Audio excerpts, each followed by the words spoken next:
Welcome, everyone, to the Passionate Pack Rat. Hope everyone's enjoying their day, or their night, their evening, their morning, wherever, whenever you're listening or watching this. If everyone would bear with me for 1 second and just listen to this. Everyone hear that? That was the sound of a pin dropping. Now, listen to this, if you would, please. Everyone hear that? That was the sound of one of my pins dropping. A pin like this.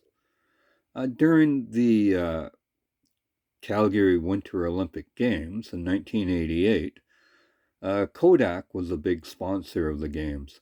I was quite fortunate to be one of 3 photographers hired to cover the Games for the Calgary Olympic Committee, which gave us carte blanche accreditation. And it was like second highest accreditation, security clearance that you could get, because we had to do behind the scenes stuff like that. Anyways, like I was saying, Kodak was a huge sponsor. They gave out free film and did the printing and gave out pins such as this. There was a pin frenzy during the games like I had never experienced. And every games, apparently, it's kind of like that. People trading and setting up tents and selling and buying, I'm sure stealing. Anyways, like I was saying, Kodak was a huge sponsor, and I had to cover the Olympic Saddledome, which had the hockey and the figure skating, and I had to cover Canada Olympic Park, which Eddie the Eagle up there on the left had the ski jumping, bobsleigh, and luge. So those were my 2 venues, and then we had to cover a bunch of other stuff. But Kodak, like I was saying, was a huge sponsor. And what they did, besides giving out film, and they gave out one pin that was in a display case, kind of like this, beautiful display case, like a pencil pen case, but it was numbered 1 to, I think there was 3,300 accredited photographers, and each accredited photographer received a pin. Received that pin, and including myself. Not this guy. Like I said, it was a beautiful, beautiful pin with Kodak written on it. And anyways, I do not have that pin anymore, unfortunately. And I'll get back to that story in a second, or a minute, or 2. During being a member of the media, I've been quite fortunate to receive these pins. I haven't actively sought them out or anything like that. You go to World Cup events, and either Husky Oil, which is no longer around, they would sponsor the events, and other companies. Husky Oil was pretty good at sponsoring World Cups and making pretty cool pins. I love this pin. And pins like the Bat Sprier, which is a curling. Also, companies that sponsored other companies like ATB, which is Alberta Treasury Branch, they would make pins. This was Tournament of Hearts, curling as well. And this is kind of a cool pin. Let's see if we can get it in front. There we go. First annual All-Star game held in Calgary for the World Continental League, Basketball Continental League. A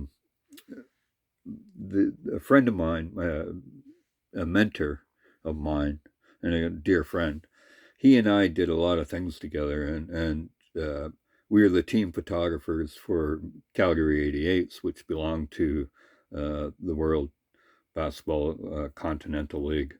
And we did the Calgary Cannons, which was at that time the AAA franchise for the Mariners. Also, and like I said, companies got into it and media gets pins and all kinds of stuff, and royal tours.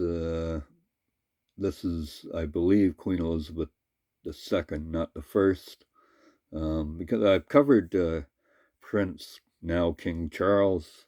However, I don't think he gave out any pins. I'm not saying anything. This was, see if that'll focus. Come on. Oh, we had that for a second. Mao, Giddy Mao, Diddy Mao. This is China, and if it ever comes in focus, come on. This is ridiculous. There we go. Sorry I'm molting here. You can see by my hands. This was Canada. I think it was Mao Zedong tour in Calgary in, I don't know, 90s. I'm not sure how that worked out for Canada. China relationship.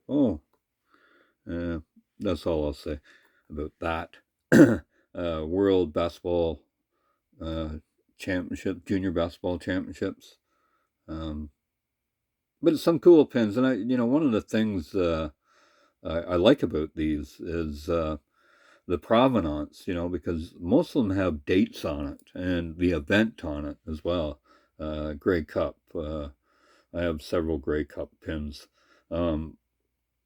Like I said, and the provenance is kind of cool. Now, during the Stampede, there's another pin frenzy that occurs, and this is from the Calgary Stampede itself. But companies such as the Pony Express, I believe this is the Pony Express, they give out pins, and companies such as tire companies, Fountain Tire, they sponsor chuck wagons, and there's chuck wagon races every evening at during the Stampede, and they buy the canvas, which says Fountain Tire, and they sponsor it. They sponsor the wagon, Jimmy Nevada. This was in 2000, but they give out all kinds of pins, and let's see if this will focus. Frontier Casino. This is in 1990. So there's lots of provenance with it. Again, the Stampede itself, committee gives out media pins. I haven't covered the Stampede since right before COVID. I kind of haven't been back. I've covered like 34 of them, so I'm not missing much, I don't think. Anyways, back to the Kodak. During the Olympic Games, or after the Games, about 2 months after, our house got broken into. And guess what got stolen? The only thing that got stolen were all my pins. And so that was in 3 months. Anyways, November 1988, I get a phone call from the Calgary Police Department. We've recovered your pins, son. Oh, cool. So they returned the pins in a bag. A bag just like this. Actually, this is the bag they returned them in. Yes. Yeah, I'm not really crazy about pin collecting anymore. And this is the property tag that's on it. Why take it off?